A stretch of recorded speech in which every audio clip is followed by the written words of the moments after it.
حضرت ابراہیم علیہ السلام کی تھی کہ مہمان کے بغیر کھانا نہیں کھاتے تھے، اور جو کھانا مہمان کے ساتھ کھایا جائے اس کا حساب بھی نہیں ہوگا۔ ساری زندگی یہ ان کو معمول رہا ہے۔ ایک دن بھوک لگی، گھر والوں کو کھانا پکانے کا کہا اور خود مہمان ڈھونڈنے نکلے۔ ایک شخص کو جو کہ بوڑھا تھا لے آئے، دسترخوان پہ بٹھایا، کھانا جب لگ گیا اس کو کہا اللہ کا نام لے کے شروع کرو۔ اس نے کہا میں تو اللہ کو نہیں مانتا۔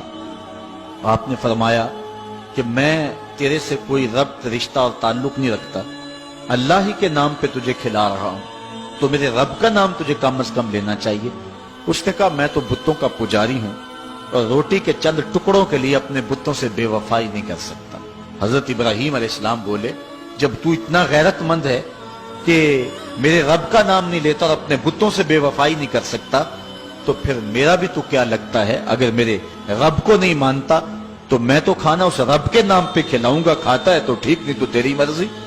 وہ حضرت ابراہیم علیہ السلام کے دسترخوان سے اٹھ کے چلتا بنا، وہ گیا تو جبریل امین حاضر ہو گئے، سلام دیا، سندیسہ سنایا۔ رب کہتا ہے اے میرے خلیل، تو نے میرا ایک بندہ ناراض کر دیا۔ یا اللہ، وہ تیرا بندہ تھا، وہ تو تیرا نام لینا گوارا نہیں کرتا تھا، اور تو فرما رہا ہے کہ وہ میرا بندہ تھا۔ ارشاد ہوا ابراہیم بتاؤ اس کی عمر کتنی ہوگی؟ یا اللہ 80 سال کے قریب ہو۔ کہا اتنا عرصہ ہو گیا نا میں اس کو رزق دے رہا ہوں، تم ایک دن نہیں کھلا سکے؟ اب حضرت ابراہیم اس کو ڈھونڈ رہے ہیں، وہ دور پہاڑ پہ جا چکا ہے۔ اس کے قریب پہنچے، کہا میاں کھانا ٹھنڈا ہو رہا ہے جلدی آؤ۔ اس نے کہا ایک شرط ہے، تمہارے رب کا نام نہیں لوں گا۔ کہا نہ لینا آؤ۔ تو کہنے لگا لہجے میں اتنا گداز، اتنی نرمی کیسے آ گئی؟ تم تو کہتے تھے رب کے نام کے علاوہ کھلاؤں گا نہیں۔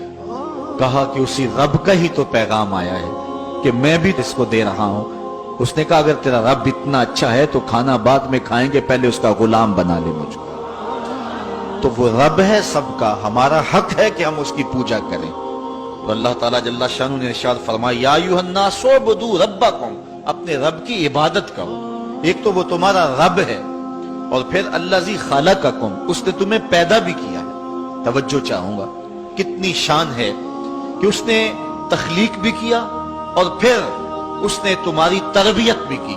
جو تخلیق بھی کرے اور تمہاری تربیت بھی کرے، کیا اس کا حق نہیں ہے کہ اس کے حضور سجدہ ریزیاں کی جائیں؟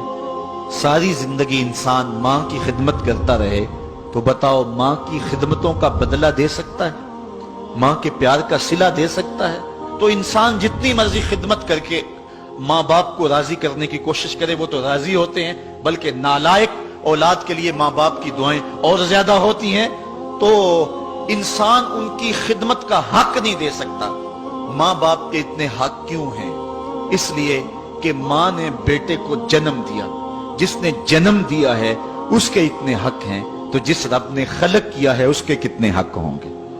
جس نے تخلیق کیا ہے، دستے قدرت سے بنایا ہے، تو پھر اس کے کتنے حق ہوں گے؟ تو مجھے بتائیے اس شخص سے بڑا بدبخت کوئی ہو سکتا ہے جو اللہ کے حضور سجدہ ریزی نہیں کرتا؟ صبح کے وقت چڑیاں بھی اللہ کا نام لے رہی ہوتی، حشرات الارض بھی رب کا نام پکار رہے ہوتے ہیں، بلوں سے سر نکال کر جانور بھی اللہ کا نام پکار رہے ہوتے ہیں، اور اس شخص سے بڑا بد نصیب زمانے میں کوئی نہیں ہے کہ جو اللہ کی حضور جھکنا نہیں جانتا، جو اللہ کی حضور جو ہے وہ عبادت کا سر نہیں رکھتا۔ وہ رب ہے جو تمہیں پیدا کرنے والا ہے۔ ماں کے رحم کے اندر کون نقش و ونگار دینے والا ہے؟ کس نے گوشت کے لوتھڑے کو بولنا سکھایا ہے؟ کس نے چشم خانوں کے اندر روشن چراغ رکھ دیے ہیں؟ اور کس نے سر کے اندر ایک نشیط اور روشن دماغ رکھ دیا ہے؟ کس نے ہاتھوں کو پکڑنے کی قوت دی اور کانوں کو شنوائی کی طاقت دی؟ اور کس نے جو ہے وہ سونگھنے کی قوت اور قوت شامہ ناک کے نتنوں کے اندر رکھ دی؟ کون ہے جو ٹانگوں میں زور پیدا کرتا ہے؟ کون ہے جس نے چھاتی کو طاقت دی؟ کون ہے جس نے انسانیت کو احسن تقویم بنایا؟ انسان، کیا تیرا حق ہے کہ مسجد کے قریب سے تو گزر جائے اور اللہ کا نمائندہ پکار رہا ہو حی علی الصلاۃ حی علی الفلاح، آجا نیکی کی طرف، آجا نماز کی طرف، اور تو جو ہے وہ اس کو سننے کے باوجود گزر جائے؟ ایسا ہو سکتا ہے کہ تو اس کے حضور آئے نہ، حاضر ہی نہ ہو؟ یہ بد نصیبی نہیں تو اور کیا ہے؟ اللہ تعالیٰ جل شانہ ہمیں اپنی عبادت کی توفیق نصیب فرمائے۔